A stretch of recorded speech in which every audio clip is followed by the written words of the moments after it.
Hello students, मैं शालिनी पांडे।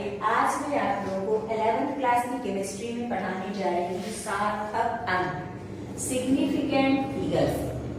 ये सार्थक अंक क्या है? सार्थक अंक वे अर्थपूर्ण अंक होते हैं जो निश्चित रूप से ज्ञात है। हमें पता है कि हमारी केमिस्ट्री में बहुत सारे प्रयोग होते रहते हैं और उसमें प्रायोगिक मान बहुत आते रहते हैं।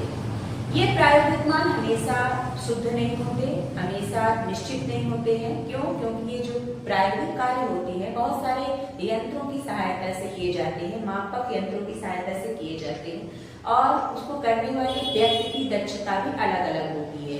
जो मापक यंत्र होते हैं उसकी भी कुछ सीमाएं होती हैं और प्रयोग करने वाले व्यक्ति की दक्षता भी अलग अलग होती है। इस कारण से उसके अंक हमेशा निश्चित नहीं होते, उसमें कुछ अनिश्चितताएं होती हैं। जो अंतिम वाला अंक होता है वो अनिश्चित होता है, प्लस माइनस की उसमें अनिश्चितताएं होती हैं। तो जो प्रायोगिक मान है या परिकलित मान है उसको शुद्ध रूप में और यथार्थ रूप में व्यक्त करने के लिए सार्थक अंक बताए गए हैं। सार्थक अंकों की गणनाएं किस प्रकार से की जाती है कुछ उदाहरण के माध्यम से हम देखेंगे। हम यहाँ पर कुछ उदाहरण लिखे हुए हैं, उन उदाहरणों से हम सार्थक अंक के नियम को जानते हुए सार्थक अंक किस में कितने हैं यहाँ पर हम ये देखेंगे। सबसे पहले हम एक उदाहरण लेकर के चल रहे हैं। फर्स्ट उदाहरण 2315.2।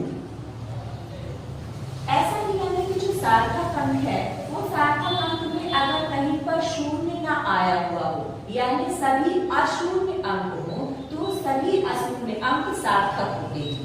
इसमें कहीं पर भी जीरो नहीं है। इस कारण से 1 2 3 4 5 पांच गणना करते हैं, 5 की काउंटिंग करते हैं, सभी अशून्य अंक है। इसलिए सार्थक अंक की संख्या यहाँ पर कितनी हो जाएगी? 5। 432 में सभी अशून्य अंक हैं, इस कारण से सभी सार्थक अंक कहे जाएंगे। यहाँ पर सार्थक अंक की संख्या हो जाती है 3।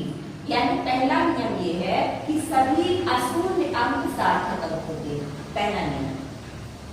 दूसरा नियम, दूसरा उदाहरण देखते हैं। हम यहाँ पर देख रहे हैं कि दशमलव वाली कोई एक संख्या है जिसके बीच में जीरो है, तो दो अशून्य अंक के बीच के शून्य अंक सार्थक होते हैं। दो अशून्य अंकों के बीच के शून्य अंक सार्थक होते हैं। यहाँ सार्थक अंक की संख्या 1 2 3 4 4 हो जाएगी। सार्थक अंक की संख्या कितनी हो जाएगी? 4 हो जाएगी। अगला है, अगर दशमलव के बाद जो संख्याएं हैं और लास्ट में अगर हमारा शून्य आ रहा है यानी दशमलव के बाद जो अशून्य अंक है उसके बाद आने वाले सभी शून्य अंक सार्थक होते हैं। 1 2 3 4 5 दशमलव के बाद आने वाले सभी शून्य अंक सार्थक होते हैं। तो कितने सार्थक अंक हो जाएंगे इसमें? 5 1 2 3 4 5। लेकिन दशमलव के पहले अगर कोई अशून्य अंक नहीं है, शून्य अंक से दशमलव की स्टार्ट हो रही है तो वो शून्य जो होते हैं वो सार्थक नहीं होते।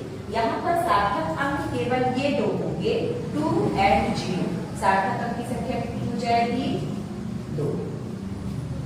जो वस्तुएं होती हैं जिनकी गणना की जा सकती है, जैसे 2 पेड़े हो गए, 12 कुर्सियां हो गई, 20 पंखे हो गए, उनमें सार्थक अंकों की संख्या अनंत होती है।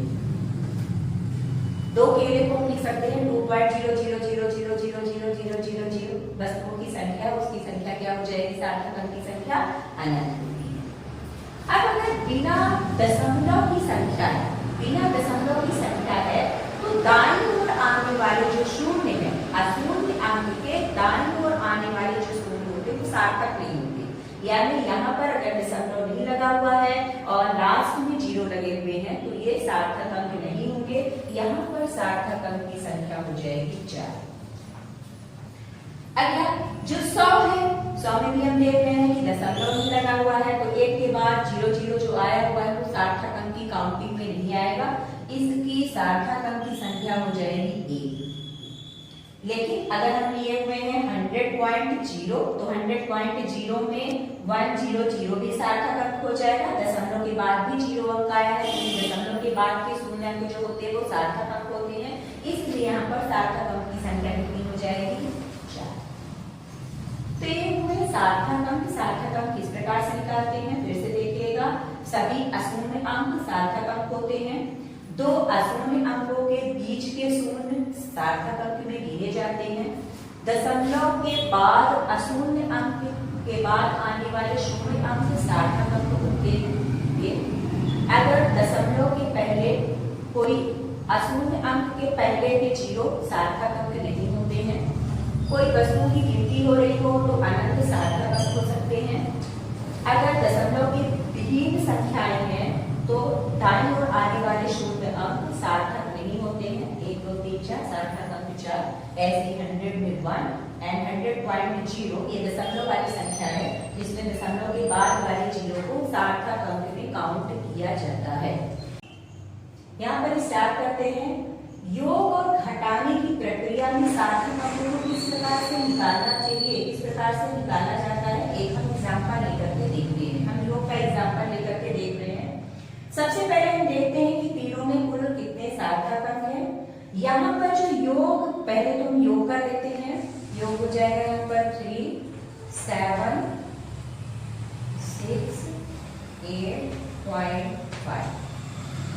योग और घटाने की प्रक्रिया में जो अंतिम अंक आता है उसमें कितने सार्थक अंक होने चाहिए, ये इस बात से डिसाइड होता है कि दशमलव के बाद किसमें कितने न्यूनतम सार्थक अंक हैं। दशमलव के बाद, जैसे दशमलव के बाद इसमें 2 सार्थक अंक हैं, इसमें दशमलव के बाद 2 सार्थक अंक हैं, तो दशमलव के बाद 2 सार्थक अंकों को यहाँ पर लेना है ना। तो सार्थक अंक जो होंगे वो कितने हो जाएंगे, हो जाएगा हमारा अंक जो होगा सार्थक अंक है 5.86। अभी आगे हम जानते हैं कि जो अंतिम जो हम छोड़ रहे हैं, छोड़ क्या रहे हैं, हम 7 को छोड़ रहे हैं क्योंकि दशमलव के बाद हमें 2 अंक सार्थक अंक में गिनना है।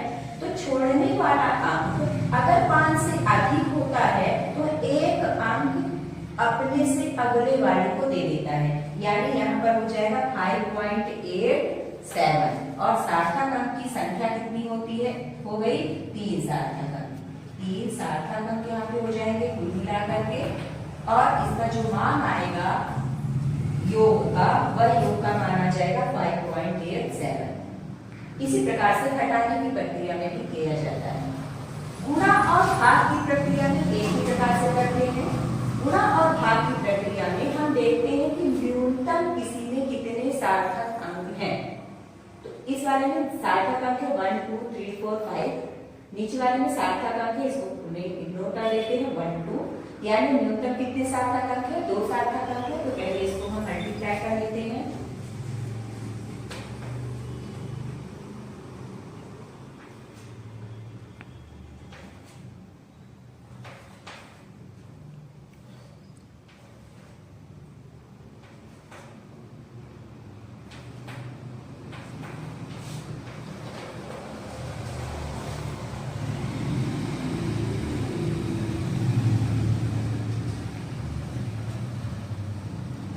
एक 2 3 4 5